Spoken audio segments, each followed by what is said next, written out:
বহু গুণের অধিকারী লেবু। শরীর থেকে রান্নাবান্নায় লেবুর ভূমিকা অসীম। লেবুর কদর কম বেশি প্রায় সকলেই জানেন, কিন্তু লেবুর খোসা নিশ্চিত প্রায় অধিকাংশ মানুষ ফেলে দিচ্ছেন। লেবুর খোসার এই ব্যবহার জানলে কখনো ভুলেও ফেলবেন না লেবুর খোসা। এই নিয়মে লেবুর রস ব্যবহারের পর খোসা ব্যবহার করতে পারবেন এভাবে: পাতি, কাগজি, কমলা বা মৌসুমী যে কোনো লেবুর খোসা দিয়ে অত্যন্ত প্রয়োজনীয় এই জিনিস নিজে হাতে তৈরি করে রাখতে পারেন হাতের কাছে। টাকা সাশ্রয় তো বটেই, এবং খাঁটি জিনিস হয়তো কিনতেও পাবেন না। বিশেষ করে এই জিনিস রান্নাঘরের জন্য আদর্শ। লেবু তো খুব উপকারী একটা খাবার, যেটা খেলে আমাদের স্বাস্থ্য ভালো থাকে। আর এটা আমরা ভাতের সঙ্গেও যেমন খেয়ে থাকি, এমনি শুধুও খাই, আর বা জল করে শরবত করেও খাওয়া যেতে পারে। কিন্তু আমরা লেবুটা খেয়ে তার খোসাটা ফেলে দিই।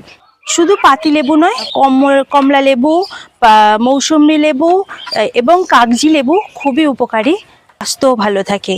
আর আমরা এই খোসা দিয়ে যে একটা লিকুইড বানাতে পারি, যেটা আমাদের রান্নাঘরের কাজে খুব লাগতে পারে। যেমন সাশ্রয় করবে, তেমনি আমাদের মহিলাদের জন্য খুব কাজের উপকারী। রান্নাঘরে এটা রেখে দিলে আমরা প্রতিদিন যে কোনো টাইমে ব্যবহার করতে পারি। রান্না শেষে কিচেনে আপনার খাটনিও অনেকখানি কম করে দেবে এই জিনিস। লেবুর খোসা দিয়ে তৈরি করে নিন ওয়াশ লিকুইড, যেটি বাসনপত্র, gas oven, kitchen slab, basin সহ তেল চিপচিপে নানা জিনিস পরিষ্কার পরিচ্ছন্ন করবে নিমেষেই। এই জিনিস হাতের কাছে থাকলে সময় সাশ্রয় করবে, পরিষ্কার পরিচ্ছন্নতার পাশাপাশি জীবাণু নাশ করবে এই লিকুইড। এটা তৈরি করব আমরা যে কোনো লেবুর খোসাগুলো ছাড়িয়ে নিয়ে ভালো করে ধুয়ে নুন দিয়ে ভালো করে সিদ্ধ করব। যদি আপনারা একটু তাড়াতাড়ি করতে চান তাহলে একটু ভিনিগারও দিতে পারেন।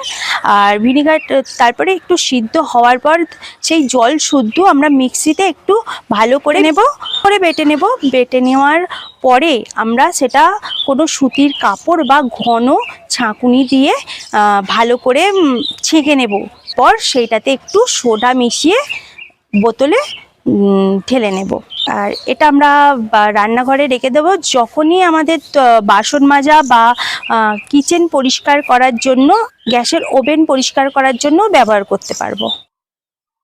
খোলা ভালো করে পরিষ্কার করে ধুয়ে নেওয়ার পর পাত্রে জল এবং লবণ দিন। জল ফুটতে শুরু হলে লেবুর খোসা ঢেলে দিন। কয়েক মিনিট ফুটিয়ে সিদ্ধ করে নিন। ফোটানো জল সহ লেবুর খোসা মিক্সিতে মিহি করে বেটে নিন। এরপর ঘন ছাঁকুনি বা সুতির কাপড়ে ছেঁকে রস বের করে তাতে খাবার সোডা মিশিয়ে বোতলবন্দি করে রাখুন।